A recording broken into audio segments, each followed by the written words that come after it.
Okay, so couple definitions that you guys need to know about aqueous reactions. So just remember, aqueous just means that the compounds are dissolved in water. Dissolved in water.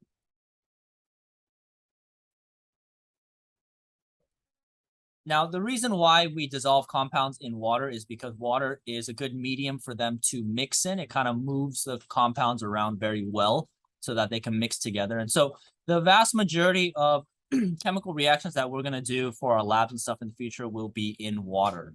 Okay, we're going to be dissolving compounds into water. So a couple terms that you guys need to know is first, solution. Solution in chemistry means a homogeneous mixture. Homogeneous just means that it kind of looks the same throughout. Okay. And solutions, they are made out of two things. So you can kind of think of it as a equation. So solutions are made out of something called a solvent and solute. Okay. Now, solvents are basically what you have more of. Okay, whatever compound you have most of. Okay, and the solute is a thing that's dissolved.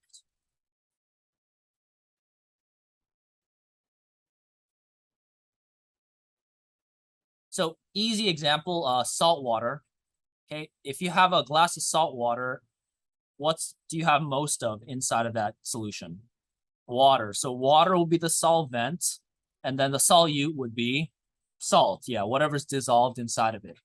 Now you can have multiple solutes, right? Like if you got that same salt water and I peed in it, you would have mostly water, and then you would have salt as one of your solutes, and then whatever's in my urine will be the other solutes.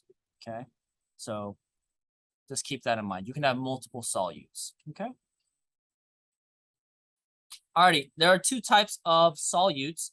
The first are electrolytes and non-electrolytes. You guys have probably heard of this term before in like Gatorade commercials. What else is good or nowadays? Body armor, soil.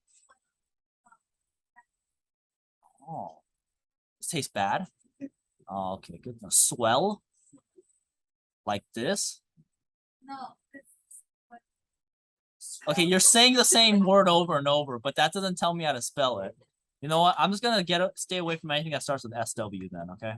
But yeah, electrolytes and non-electrolytes are the two types of solutes. Electrolytes are basically solutes that contain ions and they conduct electricity, which is why their name is electrolytes.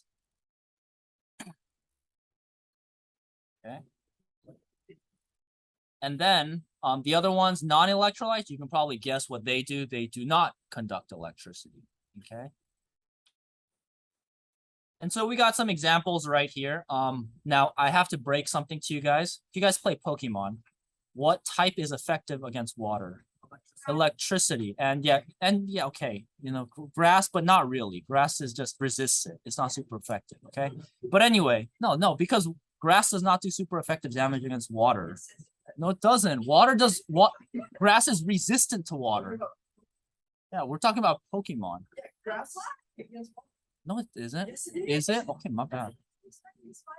And no, but it's because it. Okay, you know, whatever. I might be wrong. Anyway, the point is not about grass Pokemon, but the thing I'm trying to break to you guys is pure water is actually not very good at conducting electricity.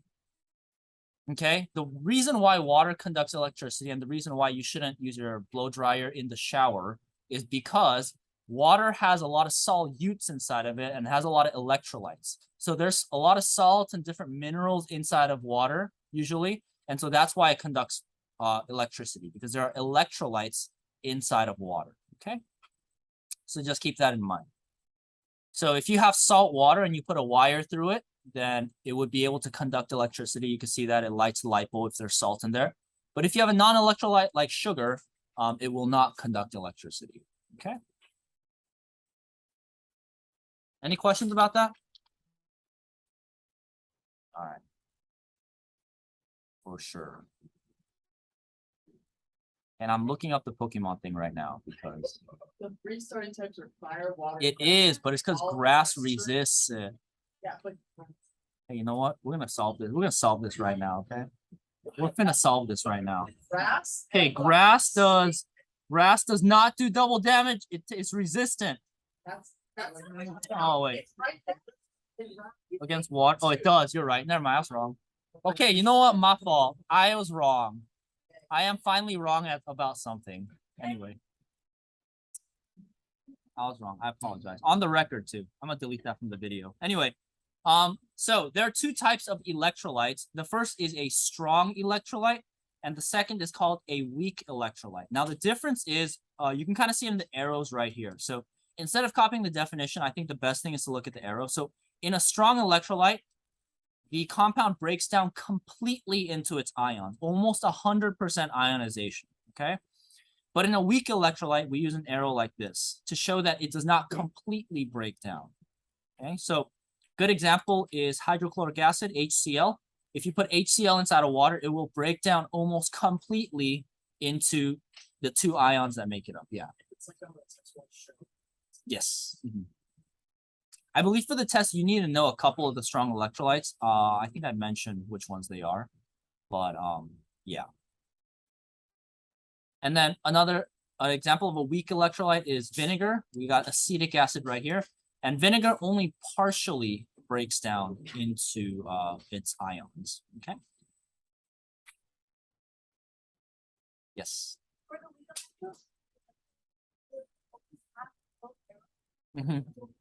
It's gonna have a back and forth arrow, yeah. But if you're balancing and stuff, it balances the exact same way. Okay.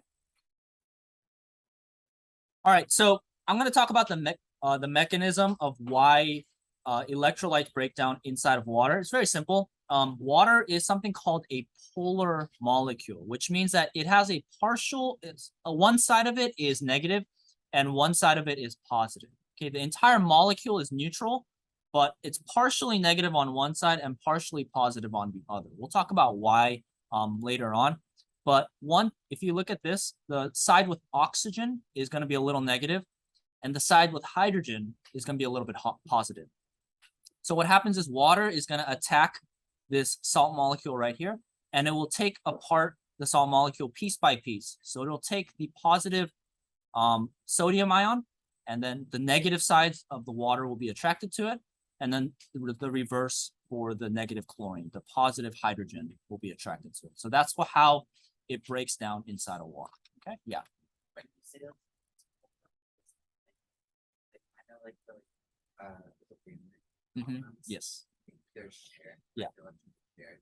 Is it kind of like where like the electrons are not equally shared? Yeah, they're not shared equally. And we'll talk more about that in detail later. Just know polar molecules, one side is more positive, one side is more negative. Good question. Any other questions? All right, let's move on. Okay, so let's go to an example real quick, and then we'll get started. So what I want you guys to do is I want you guys to take a look at these, God bless you, 4 compounds. Okay, these are all ionic compounds.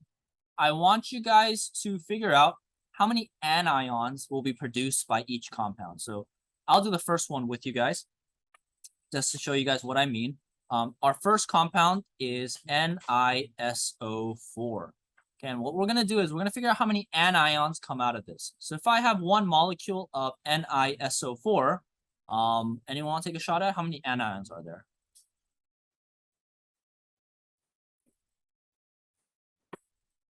Not 5. 1, yes. Do you want to take a shot at which one it is? The Ni is a cation, so this one's gonna be our positive one. Yeah, if you guys take a look at your polyatomic chart, you'll see that SO4 is -2. So NiSO4 breaks down into Ni2+ and SO4 2-. Okay, so get used to using that polyatomic chart. Because you'll need to be able to identify, the polyatomics I put the stars next to. You should be very good at finding those inside a molecular compound, okay? Polyatomics show up a lot, and there are going to be a lot of times where they expect you to draw equations like this.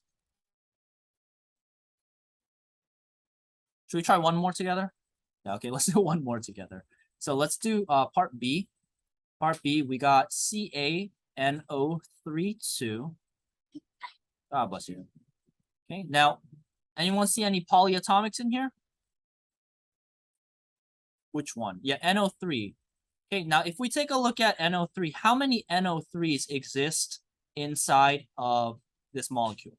2. There's 2. So that means we're going to produce 2 anions, and it's going to produce 1 cation. Okay. So I guess if we want to answer the question, it would be 1 anion, and this would be 2 anions. Okay. Any questions about that though? Make sense? Just use the polyatomic chart. It'll help you find the ion. So I'll give you guys maybe about 3 minutes. See if you guys can try C and D with the person next to you. I want you guys to figure out which anions are produced and how many in C and D. Okay, so take about 2 minutes to do that. So for C, how many anions did you see come out, or do you think will come out of this compound? Yeah, just 1, right? You got Na3PO4. Should have identified that we got phosphate. So our anion will be PO4 3 minus, and it's just going to be 1 anion. And if you want some extra points, you got 3 cations coming out of it. Okay. And then for part D, how many anions did you get from there? 3. Good. Yeah, we got SO4, that's your sulfate, and you got 3 of those guys. So 3 anions. And then you should have had 2 aluminums. Yes.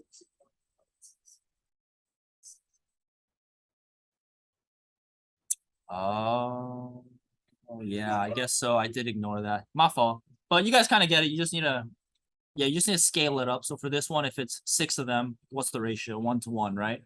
So you would have 6. Sorry, guys, I didn't read the directions very well. If you had 6 of this, how many would you have here? Yeah, so you guys kind of get the point, right? Just scale it up with that. I appreciate it. Dang, I don't even read the instructions at this point. Okay. So makes sense, right? You got some ionic compounds, you put them in water, they break down into their ions. Okay, now this is important because there is a very, I guess, interesting type of reaction that happens in solution a lot, and it's called a precipitation reaction, okay? So in a actually, I'm going to show you guys what a precipitation reaction looks like, okay? So here, we got 2 different solutions, right? They both are very clear. They look like water, right? Now, this one has magnesium sulfate dissolved in it, and this one, I forgot what's in that one. What's in that one? Sodium hydroxide. Okay, they're both very clear, right? Just ions dissolved in there. However, when we mix them together, sometime today, so we're going to mix the 2 clear solutions, and you're going to notice that it becomes cloudy. That's a precipitation reaction where you get 2 clear solutions, you mix them, and then stuff starts forming inside of it. Okay, that's a precipitation reaction. Now, the easiest way to think about it is you get 2 solutions where both the compounds are aqueous, and when you mix them, you produce a solid. Okay, so these 2 compounds mix, they're both aqueous when they start, and then they form a solid inside of solution. That's what a precipitation reaction is, okay? So again, a precipitation reaction is where you have 2 aqueous. These compounds are called soluble, which means they dissolve in water. So both of them are soluble, they dissolve in water. But when you mix them, they produce an insoluble compound, a compound that does not dissolve in water. Okay, yes. Is it possible to have 2 aqueous to just a complete solid, or is it always be solid aqueous? It is possible to have 2 complete. No, you'll have 1 solid. You guys laughing at my thinking face? They're judging me, mad judging me. Okay. We all messed up. All right. You know what? That's 1 more question on the test. And 10 less minutes. So you got 2 soluble compounds and you make 1 insoluble. All right, so we are going to practice predicting these reactions, whether or not mixing 2 ionic compounds will produce will make a precipitation reaction or not. But we got to know some rules, okay? And so that's the rules that we're going to be going over now. Now, there's this whole fancy schmancy chart that you're going to need to know how to read, but you do need to memorize 2 of them for the exam, okay? But they're very easy rules. Okay, so rule number 1, if it contains an alkali metal, and alkali metals are elements on the first column of the periodic table, excluding hydrogen. So these guys right here, if you have a aqueous solution that has this, it will always be soluble. If there's an ionic compound that is made out of these, they will always dissolve in water, okay? And ammonium as well. So alkali metals and ammonium will always be soluble. Okay? So what I mean by that is if you have a compound like this, LiCl, because it contains Li, it will always dissolve in water. If you have Na, I don't know, Na2O, since it has Na in it, it will always dissolve in water. If you have NH4, you got 3 of those, and you got a PO4, it will always dissolve in water, okay? So if you got any of these, it will always dissolve in water. Okay, the other rule that you need to know is that if it has a nitrate ion, it will always dissolve in water. So you kind of see the point that I'm trying to make, right? So if you have like BaNO3, because it contains nitrate, it will always dissolve in water. So those are the 2 rules that you guys need to memorize. Other than that, at least for this class, I think on your homework and stuff, you'll just have to know how to use this table. Table, it's very easy to use. If a compound contains these compounds, these ions, it will always be soluble with some exceptions. Okay, so an exception here would be Cl will usually always be soluble unless it is bonded with these. Yes. Yes, you'll need to know these 2. Yeah, those 2. You don't need to memorize this table. No, that would be excessive. And I think College Board themselves say that you don't need to memorize any other than these 2. Although you did laugh at my thinking face just now. Why are you laughing at Scott? That's rude. What's wrong with Scott? What's wrong with Scott? I think he's a fine gentleman. Oh. Not a rapper. Okay, anyway.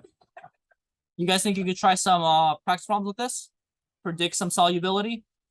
Okay, so I want you guys to take maybe about 4 minutes. I'll give you 1 minute for each problem. I want you guys to see if these compounds right here, these 4, tell me if they dissolve in water or not. Tell me if they're soluble or not, using the rules that we just learned. Okay, so I'll give you guys about 4 minutes to try it out, and then after that, we'll go over it. Okay, so if we take a look at 4.2, guys. Okay, who thinks this is going to be soluble? Who thinks it'll be insoluble?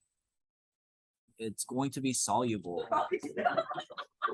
Okay, hey, it's okay, Robbie. You try to be the contrarian, and those are the people that win big when they're gambling. It's the people that get it wrong until they hit that jackpot because no one else went for it.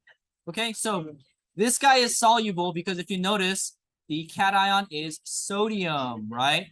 And compounds with an alkali metal are always soluble. So sodium carbonate will be soluble. Okay, technically, carbonate right here is insoluble, but the sodium forces it to be soluble. Okay, so carbonate is kind of clingy. It's like it wants to stay with the cation, right? It's that clingy X, but sodium is just clean break and runs away. Okay.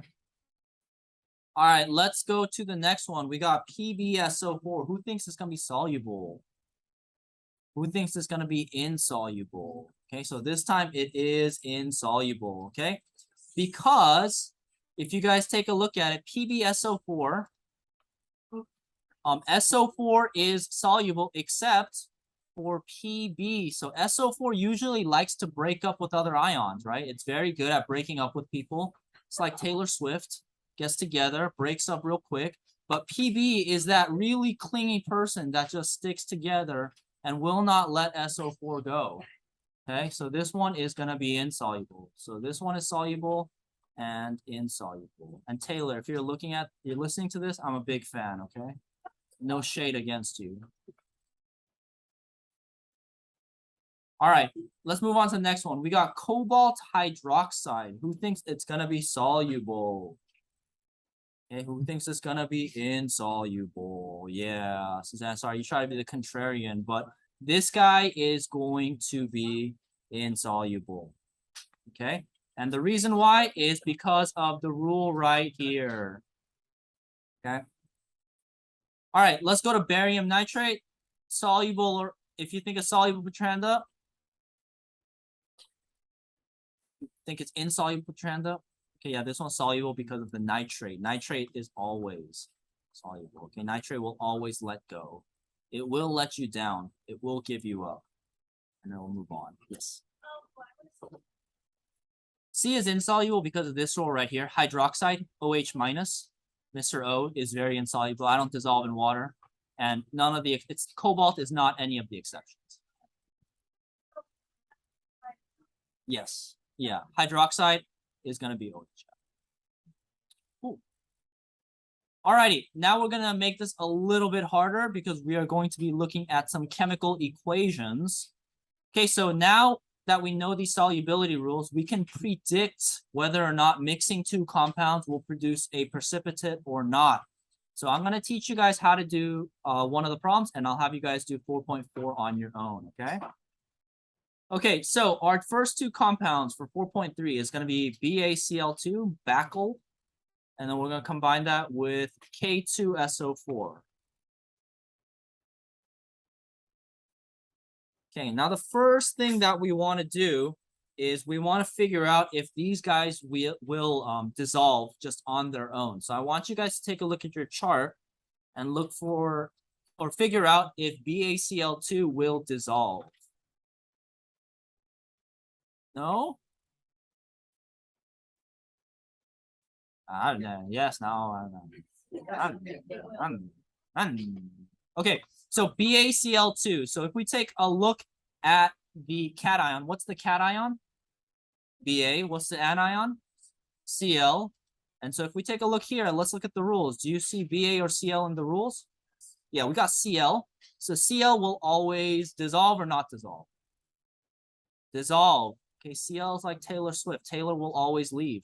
Okay, except there are some exceptions, like people she can't get over, like Harry Styles and Taylor Lautner. But is Ba one of those exceptions? Nah, Taylor got over them. Taylor is gonna get over them. So BaCl2 is soluble, okay? BaCl2 will break down. Okay, we got K2SO4 now. Now, this one should be pretty easy. Will this one break down? Yes, because of potassium. Potassium will leave. Again, potassium is also Taylor. It will leave. It seems like I'm throwing a lot of shade at her, but I'm a huge Swiftie, guys. Every single PR for my lifting has been listening to Taylor Swift. Okay, so don't judge. Oh, yeah, dude. I had a fat crush on her when I was in high school. Dude. All right, so they both dissolve. And so let's write down the ions they break down into. So BaCl2 will break down into Ba2 plus and Cl minus.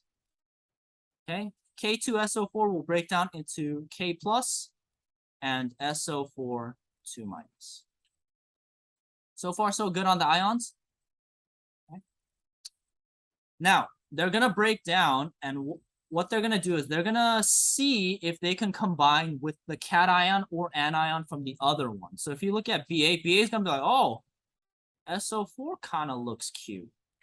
Okay, now we're going to see if they can stay together, though, because, you know, they might still be soluble. So I want you guys to take a look at the solubility rules, and I want you guys to kind of maybe make a little note on your paper whether or not BaSO4 is going to be soluble or not. Okay, so make a little note on your paper.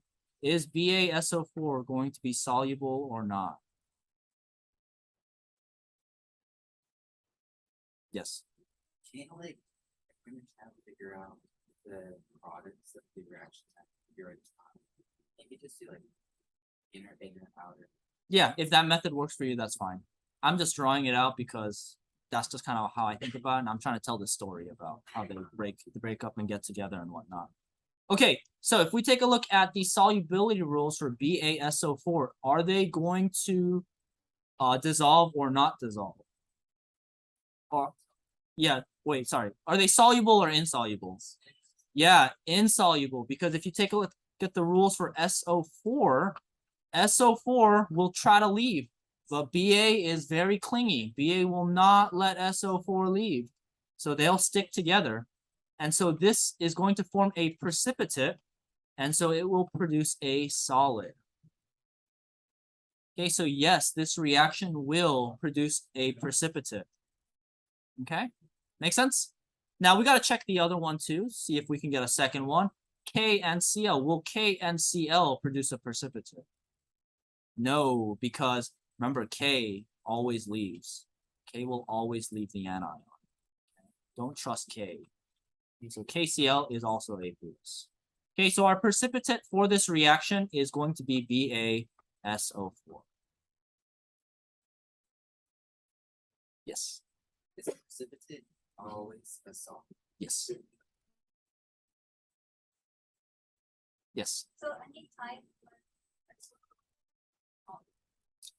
So if you take a look at the rules, SO4 is always soluble except with strontium, barium, Hg2, so mercury, and lead.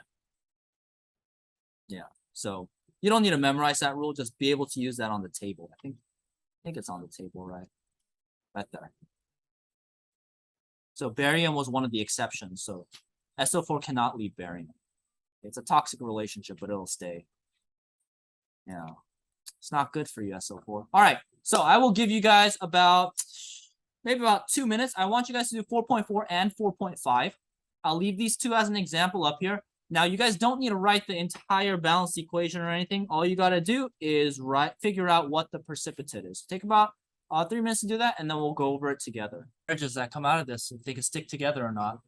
They're thick and thin. All right, so we got barium nitrate and potassium hydroxide. Now let's look at the first one. Will this dissolve in water? Is it soluble? Is this guy soluble?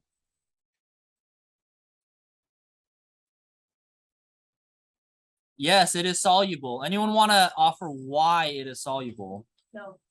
No, okay, that's fine. Yes. Because NO3 is. Yes, nitrate is always soluble. Nitrate, remember guys, nitrate will always break up. Okay, it does not commit. All right, let's look at KOH now.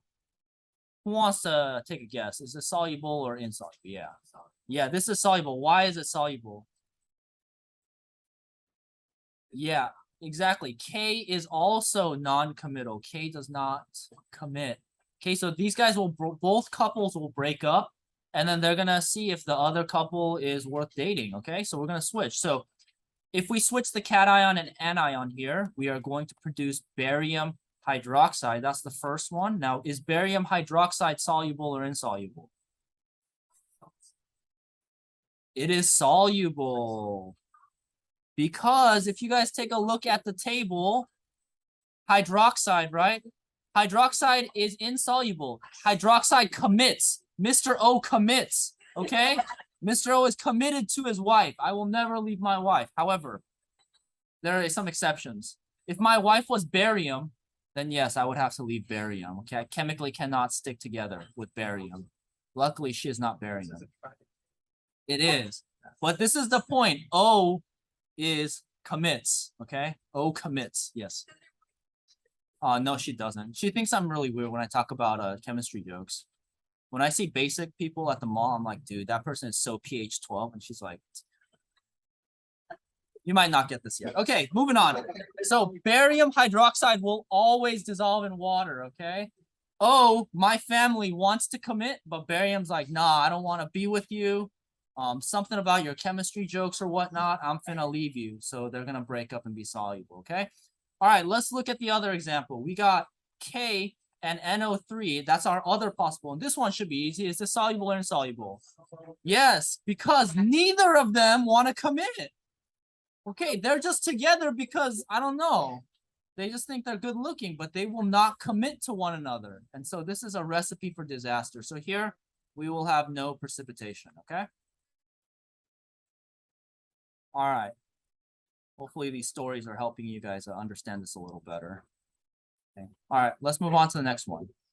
Okay, we got silver nitrate and KCl. So both of these, I'll tell you the answer, are soluble because we got nitrate again.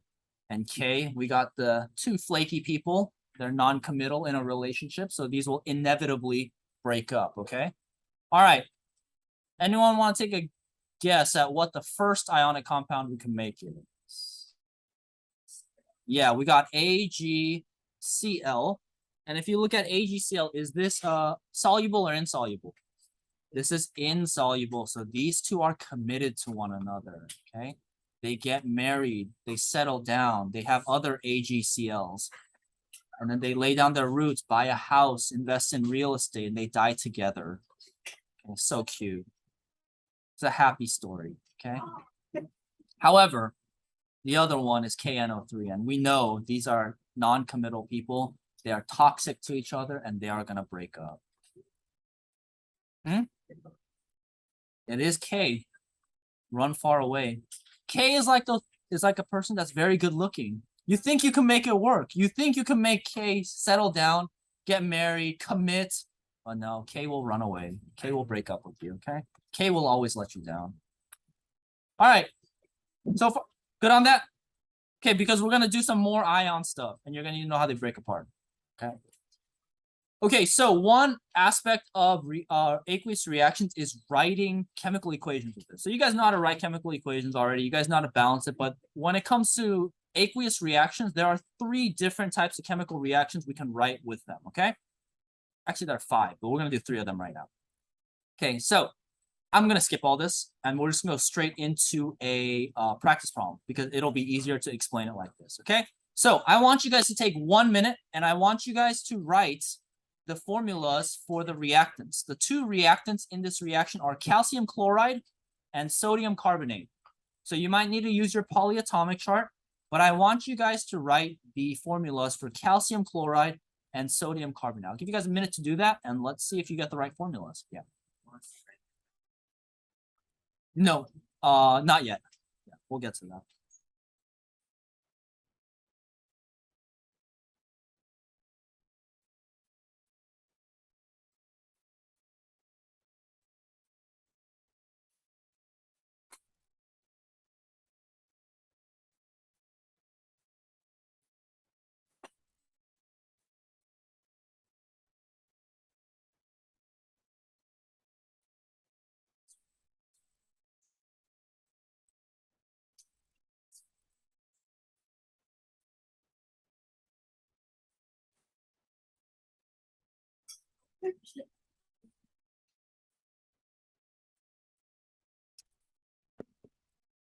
Alrighty, guys, let us go over the equation. Now, for the sake of time, because I do want to give you guys some time to do some practice problems, I'm going to write the formula. So calcium chloride is CaCl2, and sodium carbonate is going to be Na2CO3. Okay? So far, so good?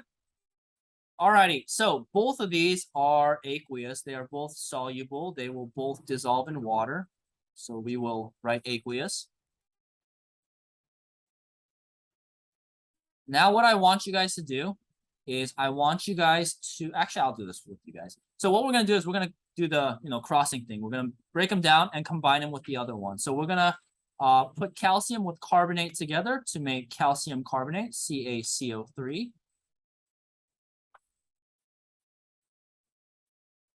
Sorry, let me color code this correctly. All right, and then the other ionic compound that we are going to make is sodium chloride. Okay. And just for your guys' reference, calcium carbonate is a solid, so it is insoluble, and this guy is soluble, so it's aqueous. Okay. So far, so good? Okay. Now you're going to notice what's wrong with this equation.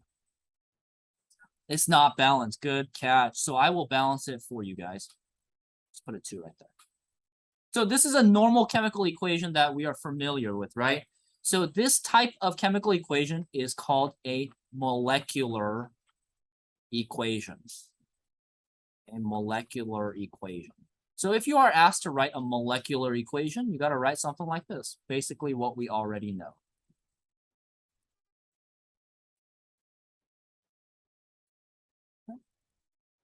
All right. Now, the other type of equation, and you guys can kind of see the list up here, right? That we have to know how to write is called a complete ionic equation. complete ionic equation. And I'll show you guys how to write that now.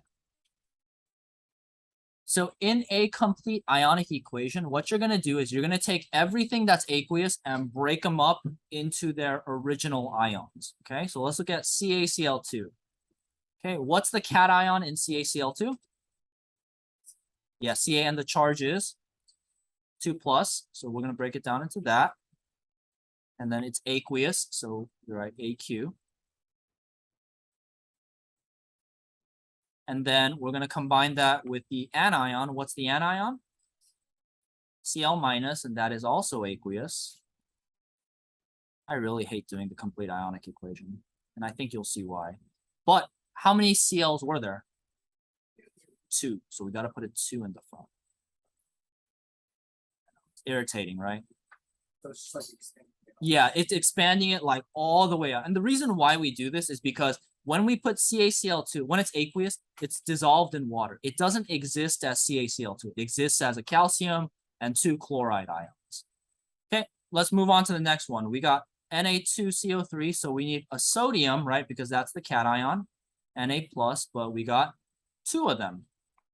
So we got to put a 2 right here. And it is aqueous. All right, and then we are going to combine that with carbonate, which is going to be CO3 2-, which is aqueous. Okay, and then we can go to the product side. Okay, but before we do the product side, any questions on why we broke them up? Yeah.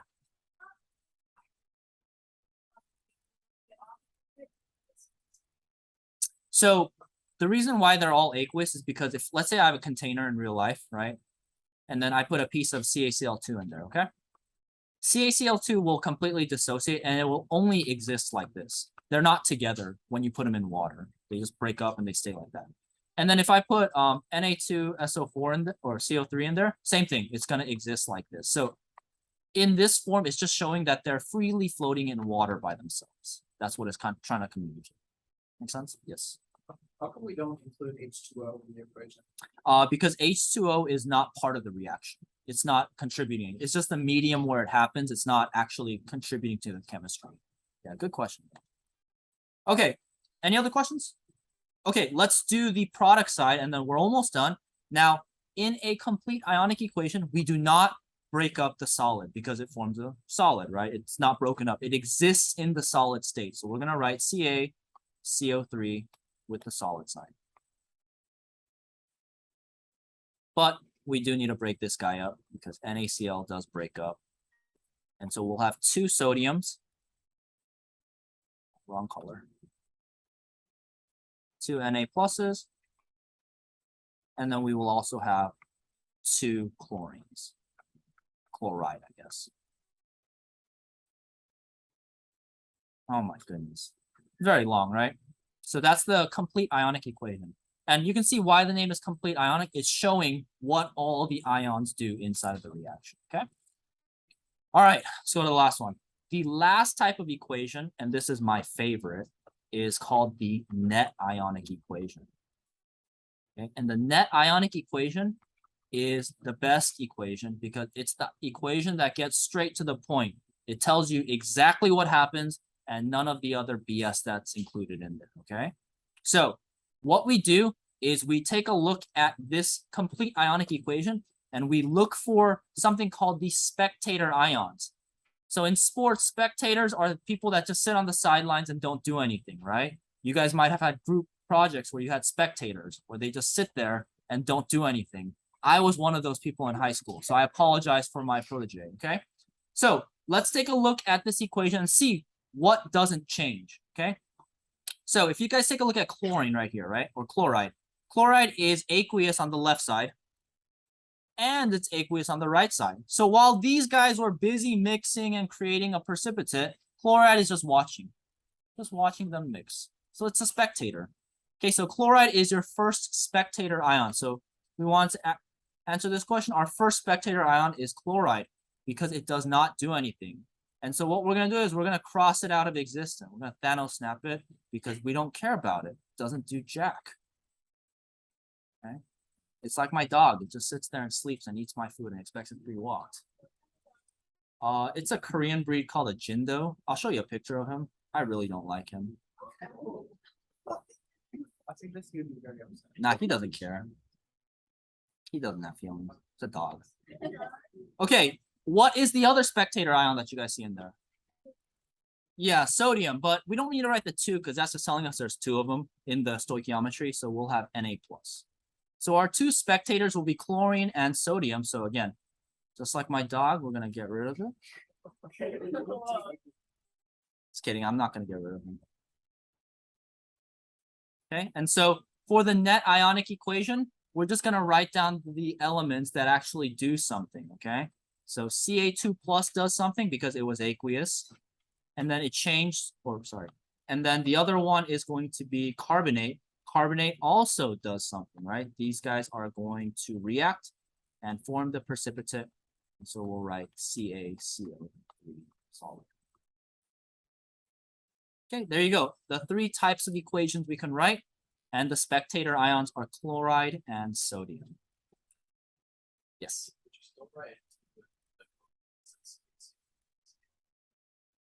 Yeah, you would have to balance them if they're required. Good question. So like I get it, like we're crossing the aqueous Mhm. solutions, Na and Cl. But like for the net ionic equation, aren't you just like based on what it looks like in the description, are you just trying to use the precipitate to find the Yeah. The net ionic, if you want to think of it that way, is just the stuff that makes the precipitate. Yeah. So if that's a way to do it faster for you, then that works. Yeah. All right. Yes. So if they all stayed aqueous, yeah, then for the net ion, you wouldn't have a net ionic equation. Yeah. Any other questions? All right, you guys think you could try one on your own? Okay, so I'll give you guys 5 minutes to try 4.7, and then after that we will move on to the last topic for today. Okay.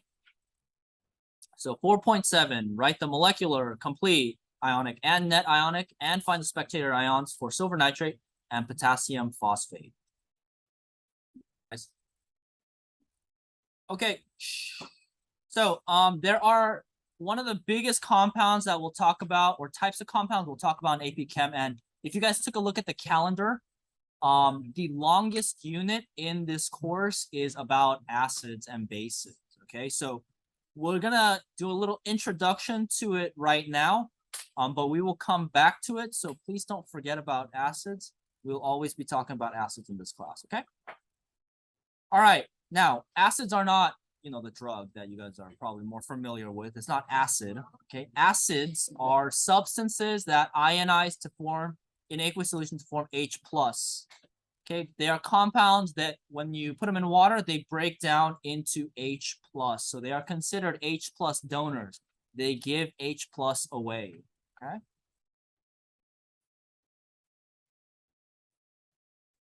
Now, there are multiple definitions. There are 3 definitions for acids, but this is one of them. And this is the one I think is the most helpful when you're doing problems. There are some exceptions to this rule, but we will talk about those, okay? But for now, just consider acids things that give away H+ in aqueous solution, okay? Yeah, they give away their H+. So we got an example of HCl. HCl is going to break down. It's a strong electrolyte, breaks down completely into H+ and Cl-.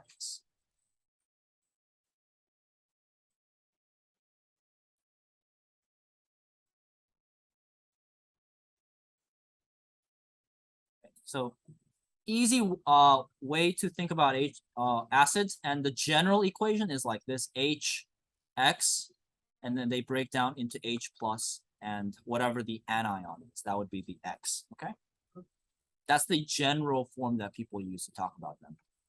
Okay, now there are different types of acids. So we got HCl, which is an example of a strong acid, and you could tell that it's strong. Remember, strong electrolytes break down completely. And it's because they have this one direction arrow, right? Now, there are acids that have multiple H's on them. So a good example is H2SO4. This is sulfuric acid. So if you guys notice, it has 2 hydrogens, right? So you would think it can give away 2 hydrogens, right? However, that's not always the case. So H2SO4 is an example of a strong acid. Okay, if you guys can see, it's a one directional arrow, right?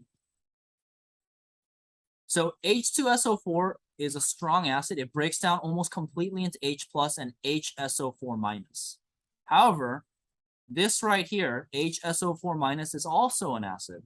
This is considered a weak acid, a weak electrolyte, because once H2SO4 gives away an acid or one hydrogen, it's no longer very good at giving away the other hydrogen.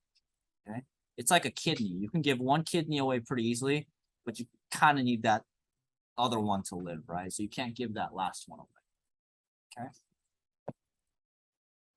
All right, so some definitions, and you guys don't need to memorize this, just kind of be familiar with them. Acids that only have one H, like HCl and HNO3, they're called monoprotic acids, because mono means one, protic for proton, so one proton acids, right? There's only one H in these. Now H2SO4, if you notice, it has 2, so it's diprotic.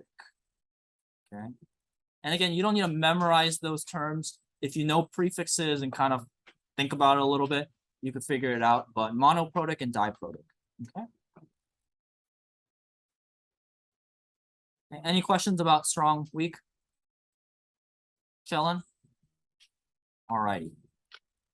So there's acids, and kind of their opposites, their alter egos are bases. Okay, and bases are substances that readily accept or react with them. So they take H plus.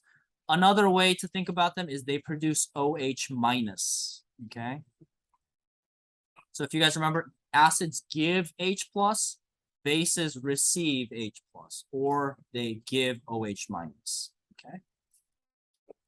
So we got an example of a base, LiOH. Lithium hydroxide is a base because it gives away an OH minus.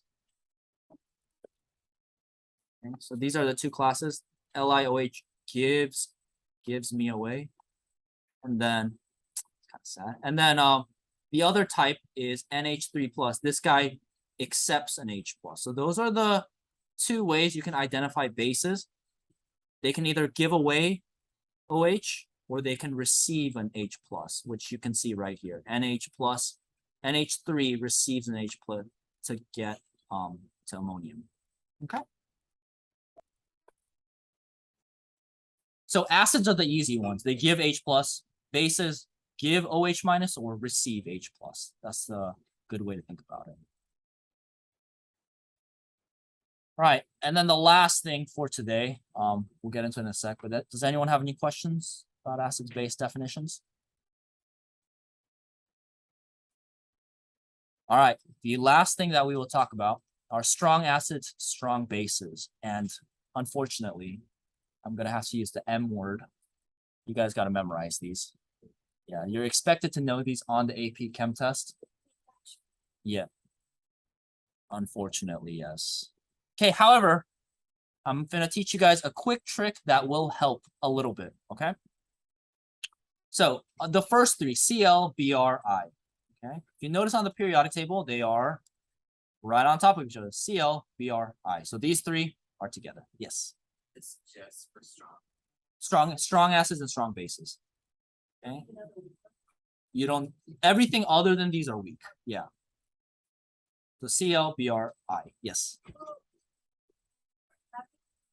No, I'm not going to quiz you on it, but when you do equations, you're going to be expected to know whether they completely dissociate or impartially dissociate.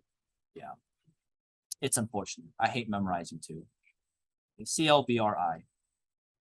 So that's an easy way to remember most or half of the strong bases. And then we got these ones. But chloric and perchloric are pretty similar. Nitric, NO3, and NO3 kind of tells you that it already breaks apart completely, right? And then sulfuric. Okay, any questions on the strong acids? Okay, so use that trick. These three are together, and the NO3 is, you know, remember, NO3 always leaves you. Okay, I think the strong bases are a bit easier to memorize because if you notice, it's going to be all in the first column. So if you look at the first column, these guys are all strong bases. And the second column is also strong bases. Okay, the only exception that I really recommend you guys keep in mind is BE is not on this list, okay? So BE and MG, these are not strong bases. So strong bases, they kind of just go rook, and then right here. It's like a little boot. What state does this look like? Idaho. Looks like Idaho. Okay.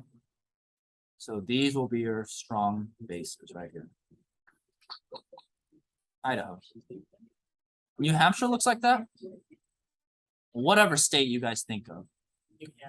New Hampshire. I think it's backwards. No, that's like. No, Idaho goes this way, right? My gosh, guys, we need to check all this stuff.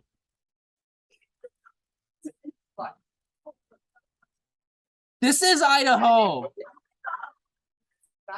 See, look, this is Idaho. Anyway, whatever. You guys got me with that Pokemon one today, so I won't bloat too much. But yeah, the strong basis to think about Idaho. Okay. All right. So again, you guys will need to memorize this. We will get to and then one last thing, and we won't do these problems, but just remember when you mix an acid and solid, you produce something called a neutralization reaction. This you will see a lot, so don't sit down and memorize it.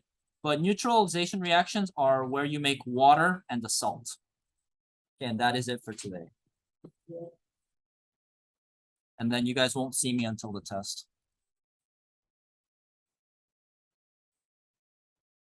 Wait, what training are you in? It's for LPS. Yeah. All the pathway teachers are getting pulled out once this year. Hmm? Because I teach most of my chem classes are LPS. Yeah.